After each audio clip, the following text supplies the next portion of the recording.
Lembre-se de dar o joinha e se inscrever. Isso ajuda muito o canal a crescer e continuar trazendo os audiobooks mais incríveis para você. Seja muito bem-vindo e vamos nos deleitar com os sons da leitura. Capítulo 2. Por que você precisa do dinheiro do F******se. Pouco depois dos ataques do 11 de setembro, a empresa onde eu trabalhava me demitiu. 6 meses antes, o presidente da nossa divisão me levou a um almoço de comemoração por um ano recorde. Estávamos crescendo de modo exponencial com altos lucros. Bebendo uma boa garrafa de vinho, discutimos meu futuro promissor. Foi o melhor emprego que já tive. Equipe ótima, excelente liderança, muita diversão, um salário maravilhoso. Eu tinha acabado de receber um bônus maior que todos os meus salários anuais até então. Um ano depois, minha filha e eu estávamos sentados no sofá assistindo ao noticiário. A câmera filmava pessoas aguardando em pé na fila do pão, como na época da Grande Depressão. Eram, disse o repórter, os novos pobres, sofrendo com a perda de emprego durante um novo período sombrio da economia. Eu ainda estava desempregado e lambendo minhas feridas. Papai, estamos pobres? Perguntou minha filha, então com 8 anos. Ela estava muito preocupada. Não, respondi. Está tudo bem, mas você não tem emprego, disse ela. Aposto que ela pensou que eu estava na mesma situação daquelas pobres almas desempregadas que apareciam na TV. Eu nem fazia ideia de que minha filha sabia o que era um emprego. Não tem problema, querida. Temos dinheiro que está trabalhando para nós. Foram essas as palavras que usei, mas o que estava pensando era: foi por isso que me esforcei tanto para garantir o dinheiro do F******se.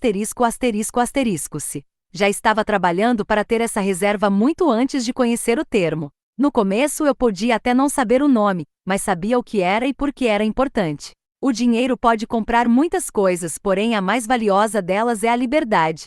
Liberdade de fazer o que quiser e trabalhar para quem você respeita. Aqueles que vivem de salário em salário são escravos. Aqueles que carregam dívidas são escravos com grilhões ainda mais pesados. Não pense nem por um instante que seus patrões não estão cientes disso. Como já disse, para poder negociar férias extras, acumulei-o.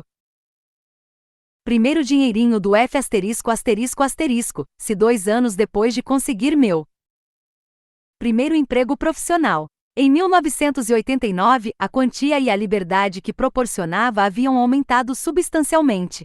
Não o suficiente para me aposentar talvez, mas para dizer se com facilidade se necessário. O momento foi oportuno. Eu queria tirar um tempo para procurar e adquirir um negócio. Certa manhã, quando me vi discutindo aos gritos com meu chefe no corredor do escritório, me ocorreu que talvez tivesse chegado a hora. Eu podia não ter uma Mercedes, mas tinha liberdade para escolher quando largar um emprego e para não me preocupar quando a escolha não fosse minha. Bom para mim. Acabei ficando desempregado por 3 anos. Após o 11 de setembro. Sou péssimo em procurar emprego. Capítulo 3. Todo mundo pode mesmo se aposentar. Como milionário. Será mesmo que todas as pessoas podem ser milionárias quando se aposentam? Essa pergunta muito desafiadora foi feita no meu blog há alguns anos. Desde então ficou pairando na minha mente. A resposta curta é sim. É possível todos os assalariados de classe média serem milionários ao se aposentar, embora isso nunca vá acontecer. E não é porque os cálculos estejam errados. Os números nos mostram que, com os rendimentos ao longo do tempo, não é preciso investir muito dinheiro para chegar a $1 milhão. Nos 40 anos decorridos entre janeiro de 1975 e janeiro de 2015, o mercado teve um retorno médio anual de aproximadamente 11,9% com dividendos reinvestidos, por volta de 8,7% se você gastou seus dividendos no caminho. Ponto 2 Com essa taxa, $12 mil investidos em ações do S&P 500 em 1975 valeriam hoje mais de $1 milhão. $1.077.485 para ser exato. Ponto 3. 2 http://dqyd.net/sp-500-return-calculator/ Use dividendos reinvested, ignore inflation a dividendos reinvestidos, ignorar inflação. 3 http://dqyd .net/sp-500 dividend-reinvestment and-periodic investment calculator clique em Show Advanced mostrar avançado e marque Ignore taxes ignorar impostos e Ignore fees ignorar taxas. Não tem $12.000 disponíveis? Tudo bem. Se começasse em janeiro de 1975 e investisse $130 por mês, $1.560 por ano, em janeiro de 2015 você teria $985.102,4, não exatamente $1 milhão, mas já seria bastante coisa. 4 http://dqyDJ.net/sp-500 dividend-reinvestment and-periodic investment calculator clique em Show Advanced mostrar avançado e marque Ignore taxes ignorar impostos e Ignore fees ignorar taxas. Só se contenta com $1 milhão inteiro? Aumentando a economia entre $20 e $150 extras por mês, ou $1.800 por ano, você teria alcançado $1.136.656,5 seu milhão mais um carrão novo. 5 http://dqyDJ.net/sp-500 dividend-reinvestment and-periodic investment calculator clique em Show Advanced mostrar avançado e marque Ignore taxes ignorar impostos e Ignore fees ignorar taxas. Se pararmos para pensar, isso é incrível, considerando todas as turbulências financeiras dos últimos 40 anos. No entanto, é importante saber que acumular esse bolo de dinheiro leva tempo, por isso é bom começar cedo, quando ainda se é jovem. Claro, $1 milhão é uma meta arbitrária. Talvez uma pergunta melhor seja: é possível que todos obtenham independência financeira? Em alguns blogs como www.earlyretirement-extreme.com e www.mermoneymustache.com, você encontrará inúmeras histórias de pessoas com renda modesta que, por meio de um estilo de vida frugal e muita economia, chegam lá em um intervalo bem curto. Por exemplo, se você conseguir viver com $7.000 por ano, como o autor do livro Early Retirement Extreme, o extremo da aposentadoria precoce em tradução livre, seriam necessários apenas $175.000, computando uma taxa de retirada anual de 4%.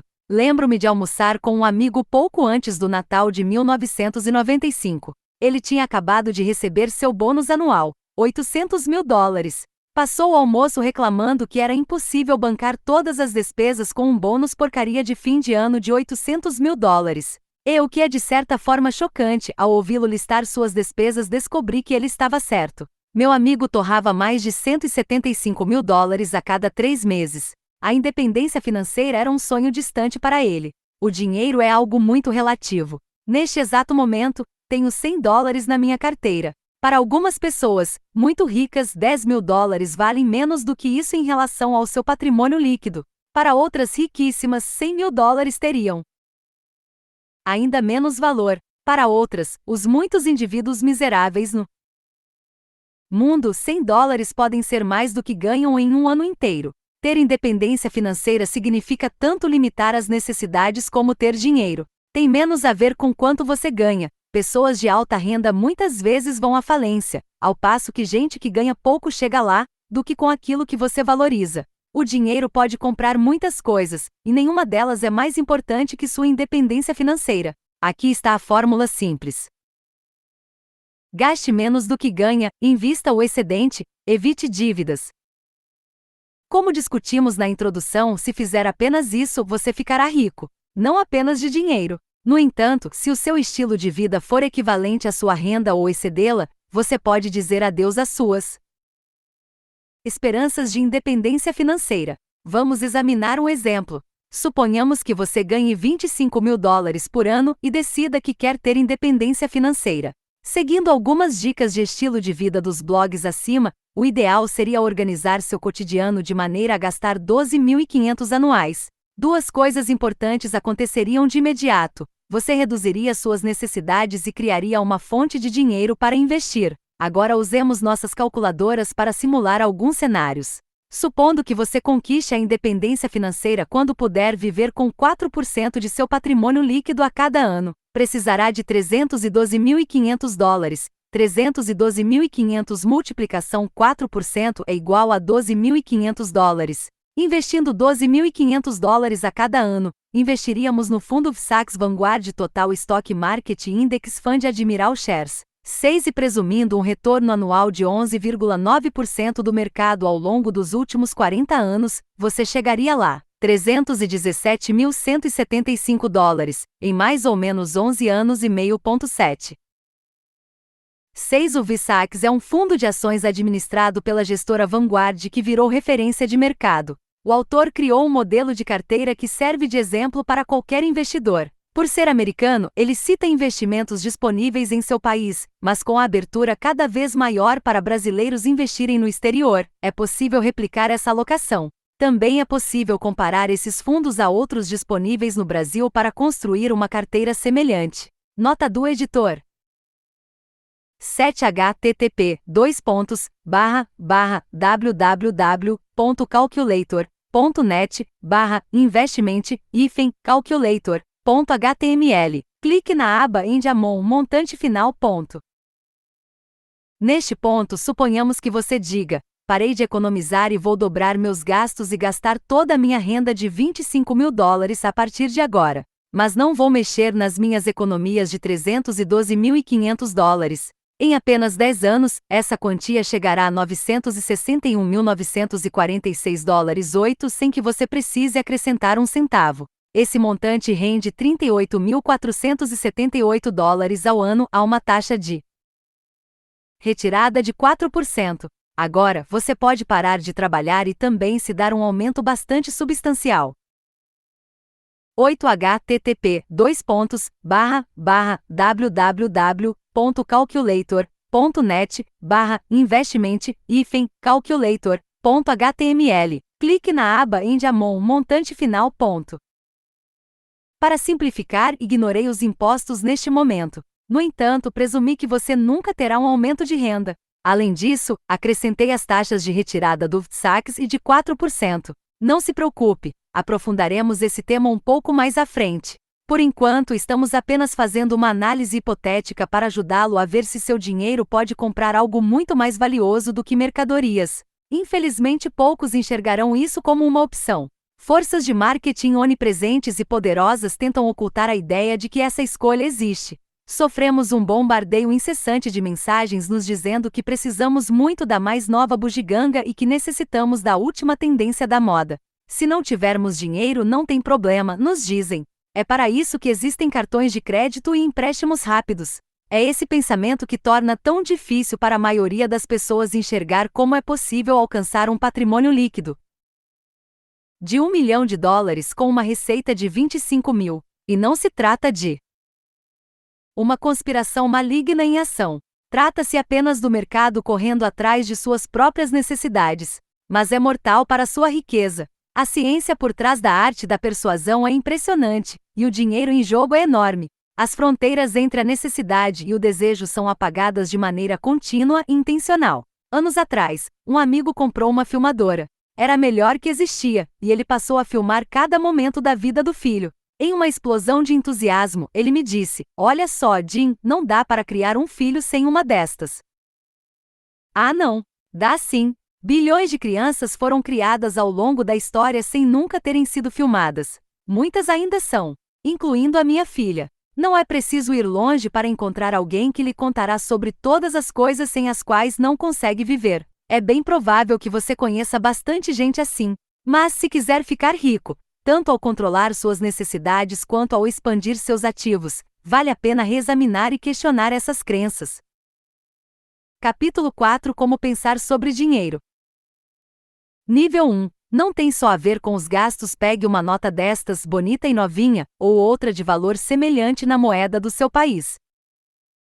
Agora coloque na mesa à sua frente e reflita sobre o que ela significa para você. Por exemplo, você talvez pense sobre o que poderia comprar com ela agora. Mesmo. US$ 100 pagam um ótimo jantar para 2 em um bom restaurante. Um par de tênis legais. Um tanque de gasolina para sua picape gigante. Algumas sacolas de mantimentos. Talvez um belo suéter? Não sei. Não compro muita coisa, então esse é um exercício difícil para mim. Acabei, sim, de comprar uma cama extra grande e confortável de $119 para o meu cachorro. Vou devolver. Ele não quer dormir nela.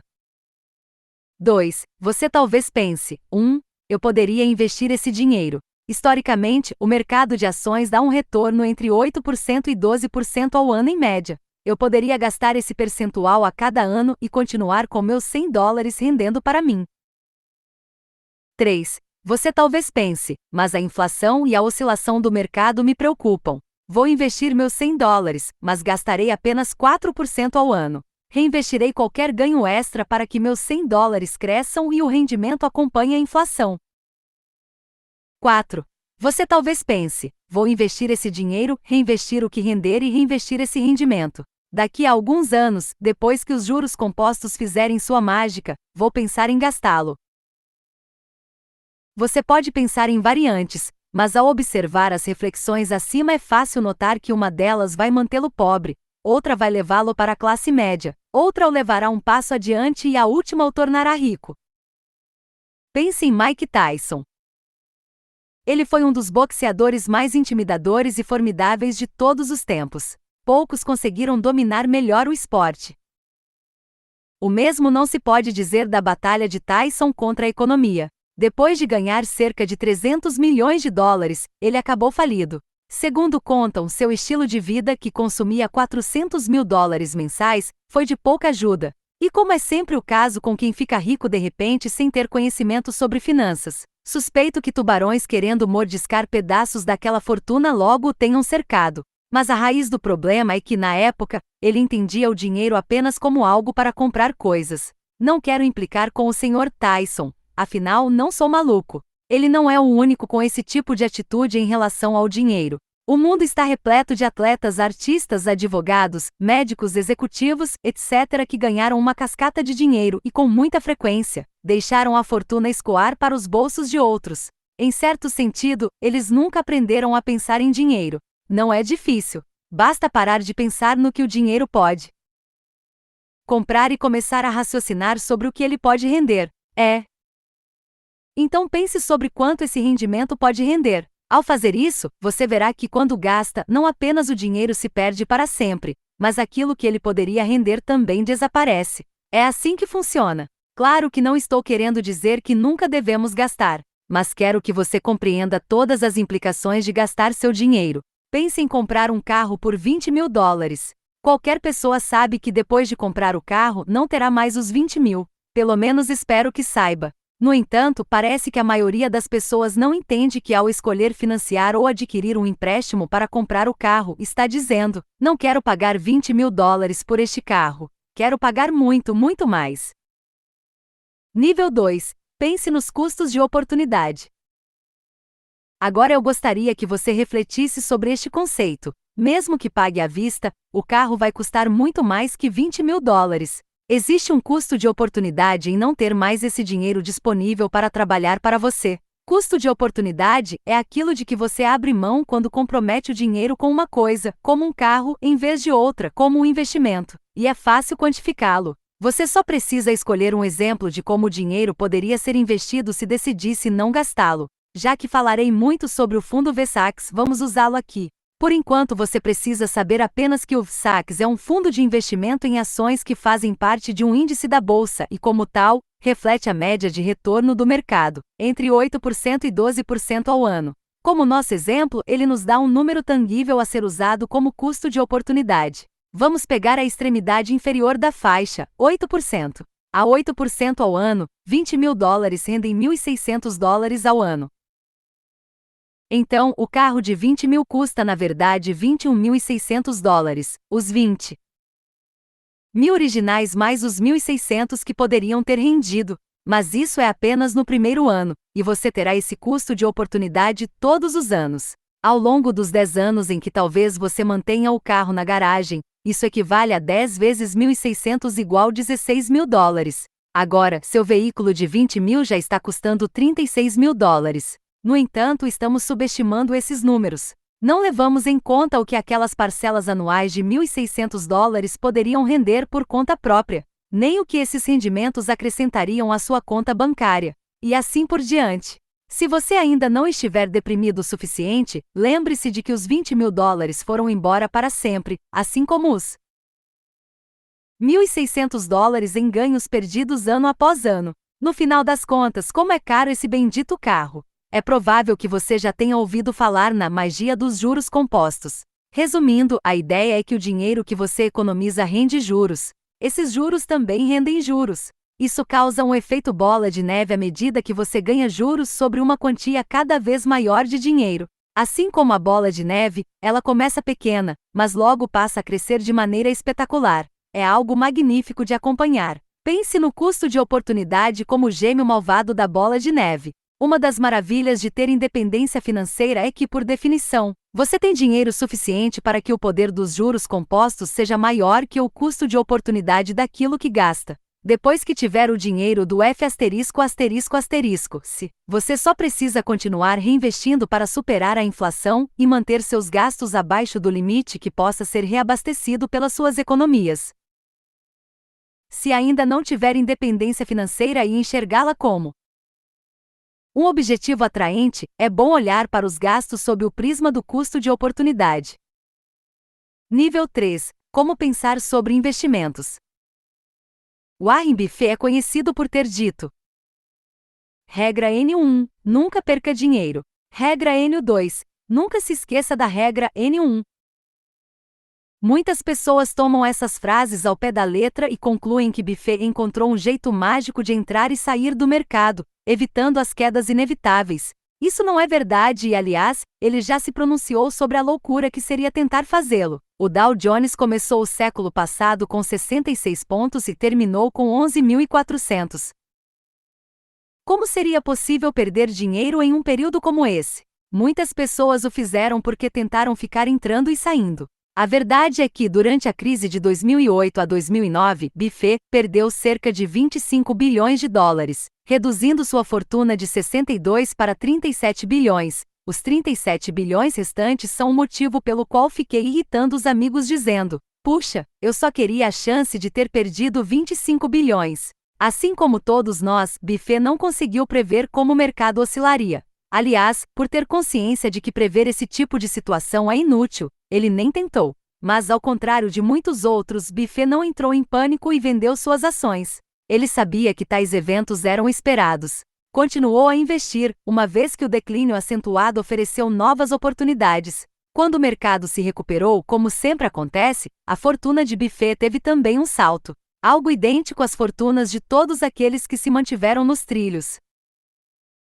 Foi por isso que coloquei "perdeu" entre aspas. É provável que existam muitos motivos para Buffett não ter entrado em pânico quando aqueles 25 bilhões de dólares, e todo o potencial que eles representavam, escorreram pelo ralo. Sem dúvida, ter 37 bilhões restantes foi de grande ajuda, embora haja outra pista no modo como ele pensa a respeito de investimentos.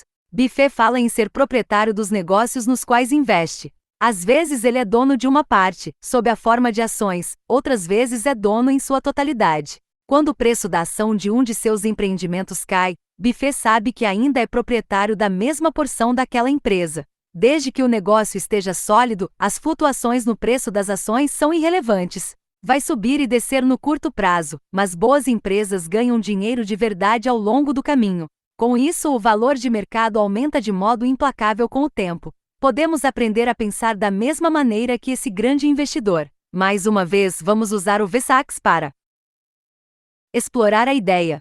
Suponhamos que ontem você tenha falado: ter cotas do VSAX faz sentido para mim. Vou comprar algumas. Em seguida, enviou à Vanguard um cheque de 10 mil dólares. No fechamento de ontem, o preço da cota do VSAX era de 53,67 dólares. Seus 10 mil compraram 186,3238308 ações.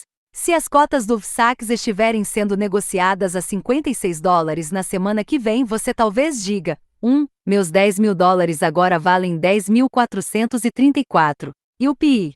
Collins é inteligente mesmo. No entanto, se as ações forem negociadas a $52 na semana seguinte, você provavelmente diria: droga, meus $10.000 agora só valem 9.689. Collins é um ignorante. Essa é a típica maneira de os investidores médios entenderem os investimentos. Como pequenos pedaços de papel ou, para ser mais preciso, pequenos bits de dados que aumentam ou diminuem de valor. Se forem apenas isso mesmo, as quedas no preço em qualquer dia podem ser muito assustadoras. Mas existe um jeito melhor, mais preciso e mais lucrativo de enxergar os investimentos. Separe alguns minutos para entender o que você de fato tem. A 56 ou $52 por ação, você continua tendo as mesmas 186,3238308 cotas do VSAX. Isso significa que você tem um pedaço de quase todas as empresas de capital aberto dos Estados Unidos, por volta de 4.000 em 2022. Quando entender isso de fato, você começará a perceber que ao adquirir cotas do VSAX, você conecta seu futuro financeiro àquele grupo grande e diversificado de empresas sediadas no país mais poderoso, rico e influente do planeta. Essas empresas estão cheias de trabalhadores empenhados em prosperar no mundo em constante mudança e em lidar com todas as incertezas que podem surgir. Algumas dessas companhias irão à falência, perdendo 100% de seu valor. Elas nem precisariam falir e perder todo o seu valor para sair do índice, bastaria encolher até certo tamanho, ou o que chamamos de market cap, capitalização de mercado. À medida que desaparecem, as empresas são substituídas por outras mais novas e vigorosas. Algumas terão imenso sucesso, crescendo 200%, 300%, 1.000%, 10.000% ou mais. Não há limite para cima. Enquanto algumas estrelas se apagam, novas sempre surgem. Isso é o que torna o índice, e por extensão, o VSAX autolimpante, como gosto de dizer. Se quisesse buscar segurança absoluta, o que é muito diferente do passeio suave que a maioria confunde com segurança, eu manteria 100% de meus investimentos no VSAX e gastaria apenas os dividendos de 2% que ele gera. Nada é totalmente certo, mas não consigo pensar em uma aposta mais segura que essa. Vivemos em um mundo complexo, e a ferramenta mais útil e poderosa para navegar nele é o dinheiro. É essencial aprender a usá-lo. E tudo começa com aprender a pensar sobre ele. Nunca é tarde demais. Alguém por favor envie ao Mike Tyson uma cópia deste livro. Não é tarde demais para ele também. Capítulo 5. Investindo em um mercado altamente aquecido ou em queda. Em janeiro de 2015, o índice S&P 500, que reúne as 500 maiores empresas do mundo com ações nas principais bolsas de valores dos Estados Unidos, estava em 2.059 pontos, um aumento acentuado a partir de sua baixa de março de 2009, em torno de 677. Essa é a própria definição de um mercado bastante aquecido. Se você estiver pensando em investir uma nova quantia que ganhou ou em vender e esperar um pouco, são momentos como esse que testam seus princípios e suas crenças de investimento. Eis alguns dos meus. É impossível adivinhar os movimentos de mercado, independentemente de todos os gurus cheios de credenciais na TV e de outros tipos semelhantes que afirmam serem capazes de fazer isso. O mercado é a ferramenta de geração de riqueza mais poderosa de todos os tempos. O mercado sempre sobe, mas o caminho é sempre selvagem e turbulento. Como não podemos prever as oscilações, precisamos fortalecer nosso espírito para atravessar as turbulências. Meu desejo é que o dinheiro trabalhe o mais duro possível, o mais rápido possível. Para investidores iniciantes, é muito difícil não olhar para as oscilações anteriores do mercado e pensar: e se? Se eu tivesse vendido quando estava em alta, se eu tivesse comprado quando caiu? Mas desejar não torna isso possível. Desde que lancei o blog www.jocolin.com, em 2011, o mercado esteve bastante aquecido, superando uma de suas grandes baixas. Volta e meia, recebo perguntas e preocupações como estas. Agora é um bom momento para investir, antes de uma possível queda do mercado de ações? Muita gente parece pensar que o mercado de ações quebrará em breve. Meu temor é entrar na hora errada. Talvez esteja investindo antes de uma quebra no mercado de ações. Meu medo me segurou por meses, mas sinto que estou perdendo por esperar. Só quero começar bem, não mal. Talvez eu devesse esperar até depois da quebra para não perder nenhum centavo. Estou com muito medo, pois sou novo demais nisso. Se o mercado estivesse mergulhando em uma de suas baixas periódicas, as perguntas e o estado psicológico dos investidores seriam quase iguais. Devo esperar até que o mercado chegue ao fundo do poço para então investir? Tudo isso está relacionado ao medo e à ganância, as duas principais emoções que impulsionam os investidores. O medo é compreensível. Ninguém quer perder dinheiro, mas até que você o domine, esse medo será letal para a sua riqueza. Ele o impedirá de investir. Quando você tiver investido, ele fará você sair correndo em direção à saída toda vez que o mercado cair, e ele cairá várias vezes em sua marcha incessante para o alto. A maldição do medo é que ele o levará a entrar em pânico e vender quando você deveria esperar. O mercado é volátil. Quebras, retrocessos e ajustes são normais. Não são o fim do mundo, nem mesmo o fim da ascensão infindável do mercado. São partes do processo, algo esperado. É inevitável, discutiremos isso na parte 2, que haja uma grande quebra da bolsa a caminho, e outra depois dela. Ao longo das décadas em que você investirá, inúmeras correções e retrocessos menores ocorrerão. Aprender a conviver com essa realidade é fundamental para ser bem-sucedido ao investir a longo prazo. Investir a curto prazo é, por definição, especular. Portanto, se sabemos que uma quebra está para acontecer, por que não esperar para investir? Ou, se já tivermos um investimento, por que não vender, esperar até a queda e em seguida voltar? A resposta é porque não sabemos quando a quebra ocorrerá ou terminará. Ninguém sabe. Você deve ter ouvido falar que, para muitas pessoas, uma quebra na bolsa é iminente. É verdade, mas outras dizem que estamos apenas no início desse boom e que nunca mais veremos o índice SP tão baixo. Todos os dias, especialistas respeitados preveem esses dois extremos. Quem está certo? Não sei. Todos estão prevendo o futuro, e ninguém pode fazer isso de modo confiável. Então, por que tantas previsões? Porque altas e quedas são emocionantes. Se acertar, sua fama em Wall Street e na televisão está feita. Prever o futuro aumenta a audiência, em especial se as previsões são extremas. Preveja o índice Dow Jones subindo para 25.000 ou caindo para 5.000 e as pessoas ficarão interessadas. Os gurus e os programas de TV ganham muito dinheiro com essas profecias. Para investidores sérios, porém, é um ruído inútil e perturbador. Pior, prestar atenção nessas previsões pode ser perigoso para a sua riqueza e para a sua sanidade. Dow Jones Industrial Average, DJIA, de 1900 a 2012. Crédito, www.stockcharts.com. A história pode ajudar, mas apenas em escalas mais amplas. Você consegue observar isso no gráfico. O mercado de ações sempre sobe. Há razões poderosas para que aconteça. Posso dizer, com certeza quase absoluta, que daqui a 20 anos o mercado estará mais alto que hoje. Eu diria até com alto grau de confiança que daqui a 10 anos já estará mais elevado. 120 anos de história de mercado comprovam isso. No entanto, essa crença não nos diz nada sobre o que os próximos dias, semanas, meses ou até anos trarão. Eis o problema. Não há como saber onde estamos na linha do tempo. Dê outra olhada no gráfico. Poderíamos estar em um momento semelhante a janeiro de 2000, quando o mercado atingiu o pico e, em seguida, perdeu quase metade de seu valor, ou em julho de 2007, quando ocorreu o mesmo. Claro, é fácil ver esse padrão em retrospecto.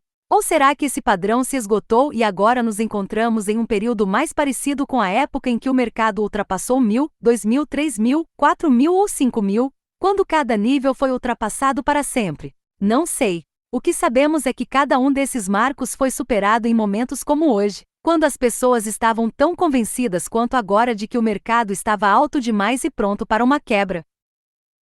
Dito isso, suponhamos que no exato momento em que eu escrevo este livro, a 2102,9, o S&P 500 está em um pico e prestes a despencar. Talvez um gênio da lâmpada nos tenha informado sobre a questão. 9 Em abril de 2022, o S&P estava em aproximadamente 4.100 pontos, portanto quase o dobro de quando o autor escrevia o livro, número que novamente suscita o questionamento sobre o pico do índice. Nota do editor. É claro que vamos vender, ou pelo menos não comprar. Mas e agora? Desejamos os ganhos que só o mercado pode oferecer, então queremos voltar em algum momento. Quando? Será que esse recuo será de 10%? Neste caso, o ideal é comprarmos em 1892, algo assim. E se for um declínio de 20%, a definição oficial de um mercado em queda? Então o ideal é não comprar até 1682. Mas e se fizermos isso e no fim das contas for uma quebra? Droga! Nesse caso, deveríamos ter esperado até que chegasse a 1200 ou menos. Cadê aquele maldito gênio quando precisamos dele? A questão é que, para jogar bem essa brincadeira de tentar acertar o movimento de mercado, ainda que em uma única ocasião, precisamos acertar 2 vezes. Primeiro, para adivinhar a alta, depois a baixa. E é preciso ser capaz de fazer isso repetidamente. O mundo está cheio de investidores tristes que acertaram o primeiro número e esperaram enquanto o mercado se recuperava e logo ultrapassava seu antigo recorde. Prever o mercado é um jogo impossível de vencer ao longo do tempo. Como posso ter tanta certeza? Simples. A pessoa capaz de fazer isso de modo consistente seria muito mais rica que Warren Buffett, e 2 vezes mais celebrada. Nada mesmo seria mais lucrativo que essa habilidade. Isso é o que a torna tão sedutora. É por isso que os gurus afirmam o tempo todo terem essa aptidão, ainda que seja apenas um pouquinho dela. Ninguém tem. Não de verdade. Não de uma forma consistentemente útil. Acreditar no Papai Noel é mais lucrativo. Encontrar unicórnios é mais provável. Mas não me importo com o fato de essa previsão ser impossível. Com o exemplo a seguir, vamos demonstrar com o que eu me importaria se fosse você.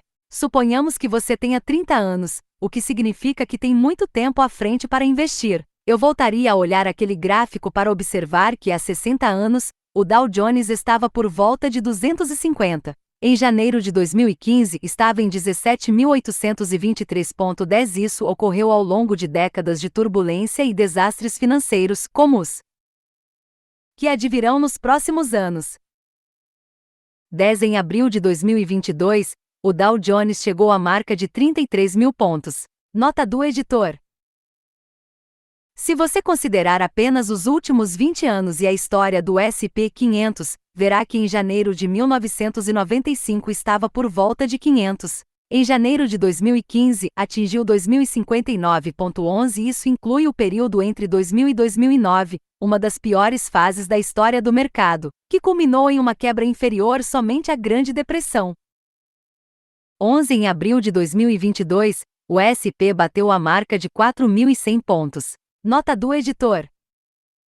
É aqui que se encontra a verdadeira magia. O poder que o mercado de ações tem de construir riqueza ao longo do tempo é de tirar o fôlego. Se você investir hoje ou em algum momento no futuro, garanto que sua riqueza será cortada pela metade mais de uma vez ao longo dos anos. Haverá muitos outros contratempos. Nunca é divertido, mas faz parte do processo, e é o preço que você e todos os outros devem pagar para usufruir os benefícios. Assim, a pergunta certa não é: devo investir em ações agora? É: devo investir em ações? Até que você se sinta confortável com essa dura realidade, a resposta é não.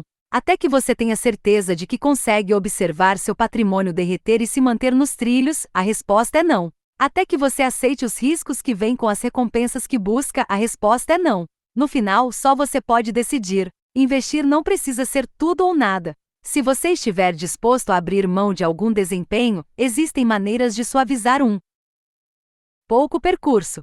Isso pode ser feito com a alocação de ativos, que discutiremos no capítulo 14. Observação. Ao fazer referência ao desempenho do mercado neste capítulo, você talvez tenha notado que uso tanto o Dow Jones quanto o S&P como índices. Prefiro o S&P porque é mais amplo e, portanto, um pouco mais preciso. Mas o Dow Jones tem um histórico maior e é mais útil, e está disponível para visão a longo prazo. Se você sobrepuser os gráficos ao longo do tempo, verá que os dois rastreiam o mercado com uma consistência notável, o que os torna indistinguíveis para nossos objetivos. Parte 2. Como aproveitar a mais poderosa ferramenta de acúmulo de riqueza. A simplicidade é a chave para a verdadeira elegância. Coco Chanel. Capítulo 6. Uma quebra terrível do mercado se aproxima e nem os economistas famosos podem salvar você. Há alguns anos eu estava me sentindo um pouco irritado. Havia lido um artigo em uma famosa revista de economia, e folhear aquelas páginas já foi o bastante para acabar com a minha paciência. O artigo em questão era uma entrevista com um economista célebre, professor de finanças de uma universidade conhecida e prestigiosa. Havia fotos impressionantes do bom professor parecendo sério e imponente. Para começar a parte 2 de nossa jornada financeira juntos, vou contar um pouco do que ele disse e por que está errado. É algo típico da sabedoria comum que você encontrará fora deste livro, e ao explorá-la juntos, abordaremos alguns pontos-chave que serão detalhados à frente. Sobre a quebra do mercado que está se aproximando, não se preocupe. Também vou mostrar por que isso não tem importância. Para ser justo com o economista famoso, não tenho nada contra a maioria de suas ideias. É possível que nos pontos dos quais discordo, tenha sido o pessoal da revista que não conseguiu transmiti-los direito. Talvez não tenham colocado a ênfase no lugar correto. Quem sabe um dia esse economista e eu daremos boas risadas enquanto tomamos um café debatendo o assunto. Ou não. Na entrevista, o professor afirma que a consagrada hipótese dos mercados eficientes, segundo a qual os preços das ações incorporam e refletem todas as informações relevantes de maneira quase instantânea, está se transformando no que ele chama de hipótese dos mercados adaptativos. A ideia é que, com as novas tecnologias de negociação, o mercado se tornou mais rápido e volátil, e isso significa um risco maior. É verdade. Até agora, tudo certo. Em seguida, ele explica que isso significa que a estratégia de comprar e manter os investimentos não funciona mais. O entrevistador da revista então aponta, e ponto positivo para ele, que mesmo durante a década perdida dos anos 2000, a estratégia de comprar e manter ações teria dado um retorno de 4%. O professor responde: pense em como essa pessoa ganhou 4%. Ela perdeu 30%, teve uma grande recuperação e assim por diante, e a taxa composta de retorno foi de 4%. Mas a maioria dos investidores não esperou a poeira baixar. Depois da primeira perda de 25%, a pessoa reduziu suas participações e só recuperou parte delas bem depois que o mercado teve uma retomada. É o comportamento humano. Calma. Premissa correta, conclusão errada. Voltaremos a isso em um instante. Revista, então, qual escolha eu teria de fazer? Professor, estamos em um período difícil de nossa indústria, no qual não desenvolvemos boas alternativas.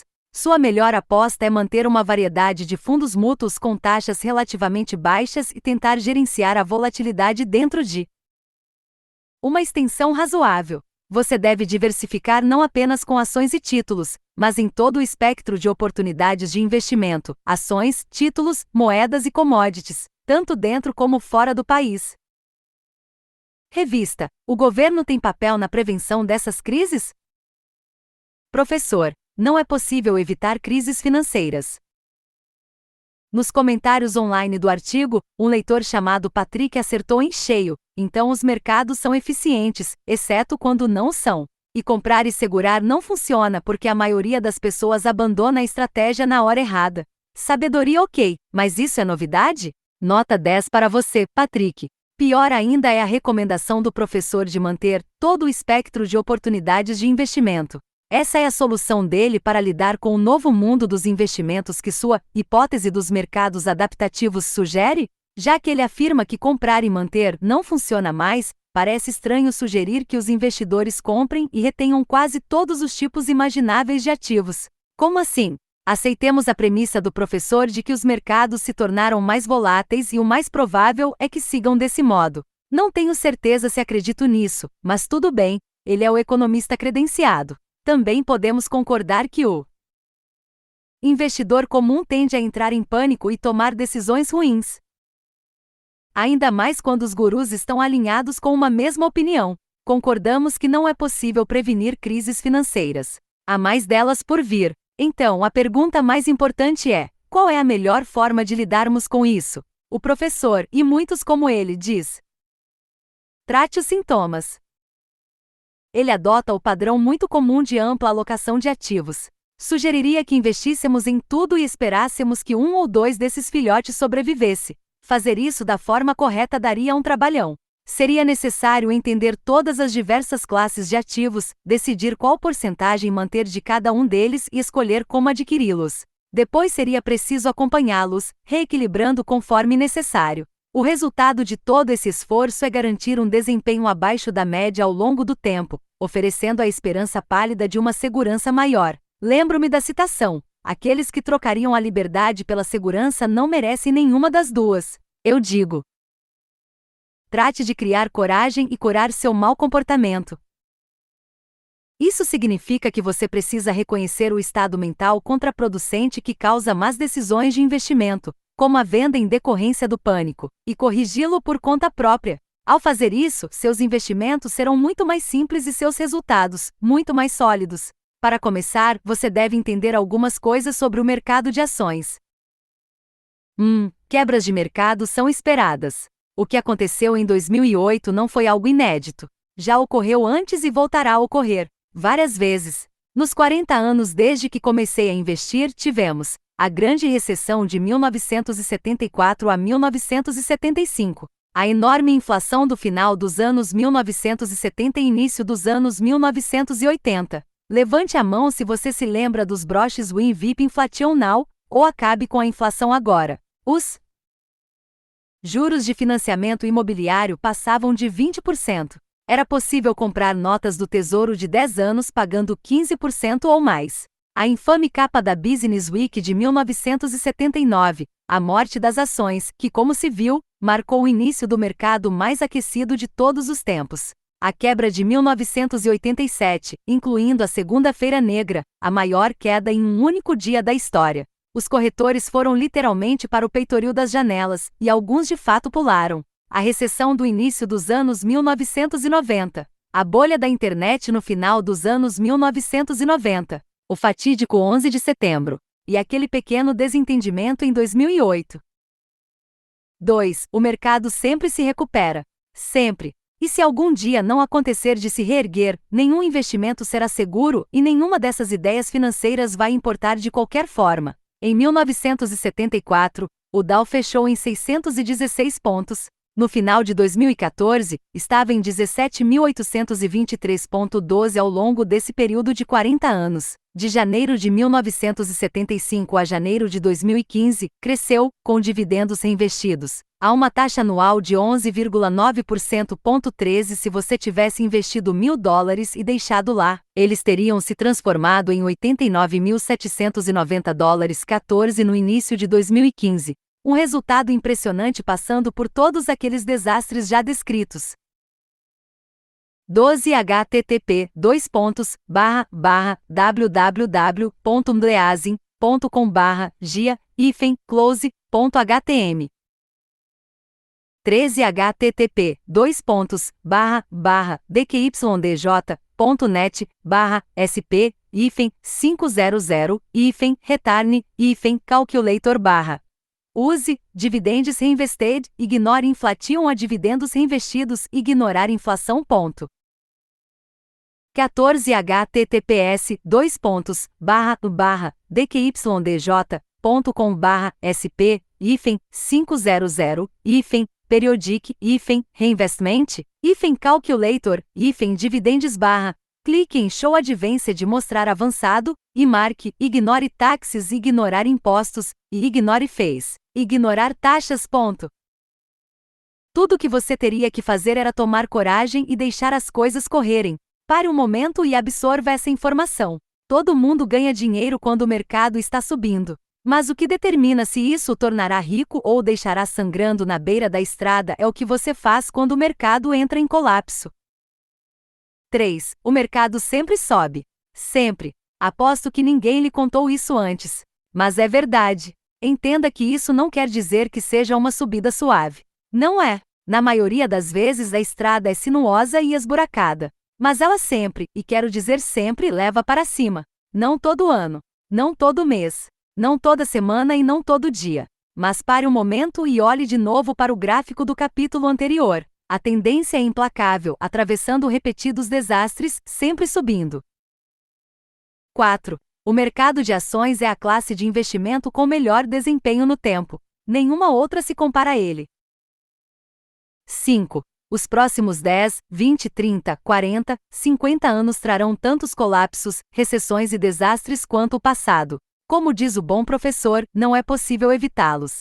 Toda vez Que isso acontecer, seus investimentos sofrerão um impacto. E será sempre muito assustador. E todos os espertos gritarão, venda. E apenas poucas pessoas com coragem suficiente se manterão nos trilhos e prosperarão.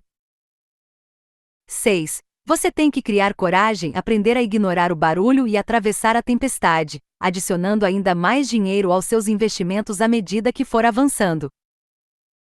7. Para ser forte o suficiente e se manter nos trilhos, você precisa saber que haverá coisas ruins, intelectual e emocionalmente. Você precisa estar ciente disso. Esses eventos vão acontecer, e vai doer, mas assim como nevascas no inverno, nunca deveriam surpreender, e a menos que você entre em pânico, eles não terão importância. 8. Uma grande quebra do mercado está prestes a acontecer, e haverá outra depois dessa. Que oportunidades de compra maravilhosas elas serão! Digo à minha filha de 24 anos que durante o período como investidora, ela pode prever colapsos financeiros no nível de 2008 a cada 25 anos, mais ou menos. Isso significa que há 2 desses eventos de fim do mundo econômico esperando por ela e por você. Colapsos menores ocorrerão com ainda mais frequência. A questão é que crashes como esses nunca são o fim do mundo. Fazem parte do processo, assim como todo o pânico que o cerca. Não se preocupe. O mundo não vai acabar durante o nosso turno. É arrogância pensar que isso vai acontecer. Ao longo desses mesmos anos, minha filha também verá momentos de mercado bastante aquecido, alguns para além de qualquer lógica. Quando isso ocorrer, a mídia especializada dirá que desta vez é diferente, com a mesma confiança de quando alegou que o fim havia chegado. Estará errada mais uma vez. Nos próximos capítulos discutiremos por que o mercado sempre sobe, e direi como investir em cada fase de sua vida, ficar rico e se manter rico. Você não vai acreditar como é simples, mas será preciso muita coragem. Capítulo 7. O mercado sempre sobe. Em 1987, no que mais tarde ficaria conhecido como Segunda-feira Negra, telefonei para meu corretor no final de um dia muito agitado. Lembre-se de que isso aconteceu quando todos ainda tinham corretores da bolsa. Na era tenebrosa antes de celulares, computadores pessoais, internet e investimentos online. Oi, Bob, falei, alegre. Tudo bem?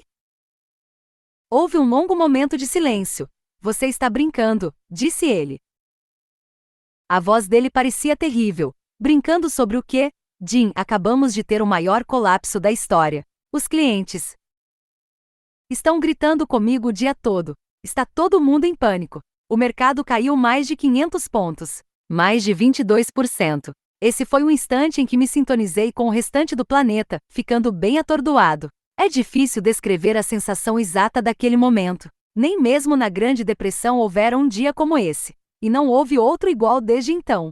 Parecia de verdade o fim do mundo financeiro. Mais ou menos uma semana depois, a capa da revista Time trazia uma manchete enorme declarando: a quebra depois de uma semana feroz em Wall Street, o mundo está diferente.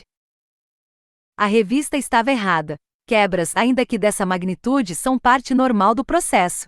Assim como qualquer investidor instruído, eu sabia que o mercado era volátil. Tinha ciência de que em sua marcha implacável para o alto poderia haver, e haveria, quedas bruscas, correções e mercados em baixa. Sabia que o melhor caminho era me manter firme e não entrar em pânico. Mas uma situação igual a essa? Era algo inédito. Segurei firme por 3 ou 4 meses. As ações continuaram a afundar cada vez mais. Eu sabia que era normal, mas tinha essa consciência apenas no nível intelectual. Ainda não havia adaptado meus instintos o suficiente. Por fim, perdi a coragem e vendi. Não fui forte o bastante. No dia em que vendi, o mercado chegou ao fundo do poço, ou tão próximo dele que não fazia diferença. Então, claro e como sempre, retomou sua inevitável subida. O mercado sempre sobe. Levei 1 ano ou mais para recuperar a coragem e voltar a investir. A essa altura, o pico pré-Segunda-feira Negra já havia sido ultrapassado. Eu tinha conseguido estancar minhas perdas e pagar uma taxa para retornar ao jogo. Custou caro. Foi idiota. Foi uma constrangedora covardia. O erro que cometi em 1987 me ensinou a resistir a todas as tempestades que surgiram desde então, entre elas o furacão financeiro em escala 5 em 2008, com a crise dos empréstimos que se iniciou nos Estados Unidos e se espalhou pelo mundo. Ensinou-me a ser firme e, no fim das contas, me fez ganhar muito mais dinheiro que o custo de um diploma universitário, que, para falar bem a verdade, foi bastante caro. Como disse um dos leitores do meu blog, a gente se manteve nos trilhos com o pânico viajando ao nosso lado. É uma ótima frase, e a viagem pelos mesmos trilhos é sempre acompanhada por um pouco de pânico. É por isso que precisamos ser firmes. Aqui está o gráfico da história do mercado de ações de novo. Dow Jones Industrial Average, DJIA, de 1900 a 2012. Crédito, www.stockcharts.com. Você é capaz de achar meu pequeno desvio em 1987? Está lá e é fácil de detectar, mas não parece tão assustador quando contextualizado. Pare um momento para digerir esse gráfico. Observe 3 coisas. 1. Desastre após desastre, o mercado sempre acaba chegando cada vez mais alto ao longo do tempo. 2. O passeio é turbulento. 3. Um acontecimento grande e feio vira só um pontinho. Falemos primeiro sobre as boas notícias. Lidaremos com os outros aspectos mais tarde. Para entender por que o mercado sempre sobe, precisamos examinar um pouco mais de perto o que ele de fato é. Empresas de capital aberto emitem ações que podem ser adquiridas por indivíduos e organizações. Quando compra ações de uma empresa, você passa a ser dono de uma parte dela. O mercado de ações é composto por todas as empresas que são negociadas publicamente. O gráfico representa o índice DJIA, Dow Jones Industrial Average. Estamos analisando o DJIA porque é o único grupo de ações criado para representar todo o mercado com um histórico tão grande. Em 1896, um sujeito chamado Charles Dow selecionou 12 ações das principais indústrias americanas para criar seu índice. Hoje, o DJIA é formado por 30 grandes empresas americanas. Mas agora vamos trocar o índice DJIA, que apresentei apenas por sua longa perspectiva histórica, por um mais útil e abrangente. CRSP-US Total Market Index. Não deixe que esse nome técnico o assuste. Para nossos objetivos aqui, você só precisa entender que se trata de um índice de quase todas as empresas de capital aberto nos Estados Unidos. E o que é mais importante, esse é o índice que a Vanguard usa hoje para formular seu fundo de índice total do mercado de ações, o VSAX. Propositalmente, eles são quase iguais. Uma vez que podemos investir no VSAX, passarei a usá-lo como nosso representante para o mercado de ações em geral. Em abril de 2022, e isso varia, o VSAX incluía mais de 4.000 ações diferentes. Isso significa que quando tem cotas do VSAX, você é proprietário de um pedaço de todos esses negócios. Em 1976, John Bogle, o fundador da Vanguard, lançou o primeiro fundo de índice do mundo. Ele seguia o índice S&P 500, permitindo que os investidores detivessem uma porção das cerca de 500 maiores empresas dos Estados Unidos em um único fundo de baixo custo. De maneira instantânea, ele se tornou a melhor ferramenta para tirar proveito da escalada implacável do mercado. Então, em 1992, a Vanguard criou o Total Stock Market Index Fund, fundo de índice total do mercado de ações. Com esse fundo, os investidores passaram a ter a possibilidade de ser donos de uma parte não apenas das 500 maiores empresas, mas de quase todo o mercado de ações norte-americano. Uma observação rápida sobre algo que pode ser confuso: o fundo de índice total do mercado de ações da Vanguard tem múltiplas variedades, o VSAX, o VTSMX, o VTI, entre outros. Falaremos por que e como variam um pouco mais à frente. O importante agora é entender que todos têm o mesmo portfólio, que usa aquele índice CRSP. Em essência, são iguais. O VSAX é conhecido como a versão Admiral Shares. É o que eu tenho pessoalmente, e é por isso que estou usando-o aqui. Agora que sabemos o que o mercado de ações é de fato, podemos observar no gráfico que ele sempre sobe. Paremos um pouco para refletir. Como é possível? Existem 2 motivos básicos. 1. O mercado é autolimpante.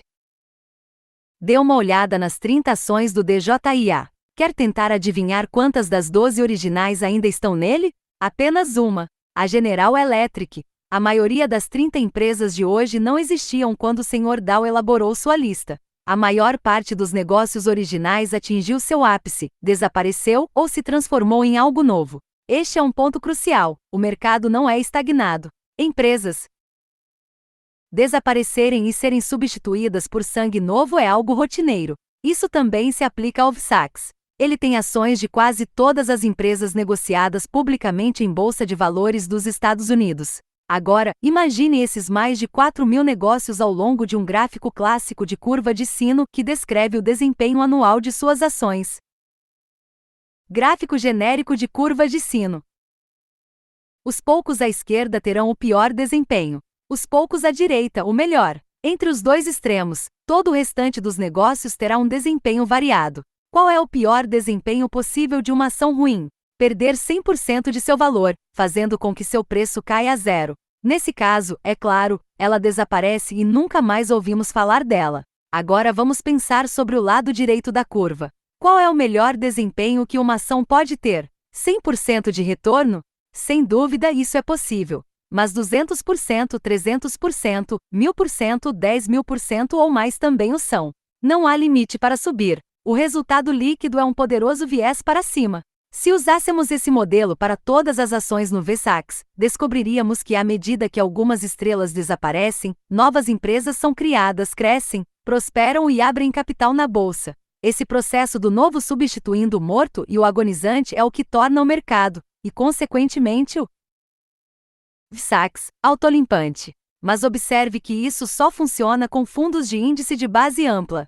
Quando os gestores profissionais começam a tentar contornar o sistema, é uma loteria. Eles podem, e é o que acontece na maioria das vezes, tornar as coisas muito piores, e sempre cobram mais taxas para isso. Vamos conversar um pouco mais sobre esse tema no capítulo seguinte.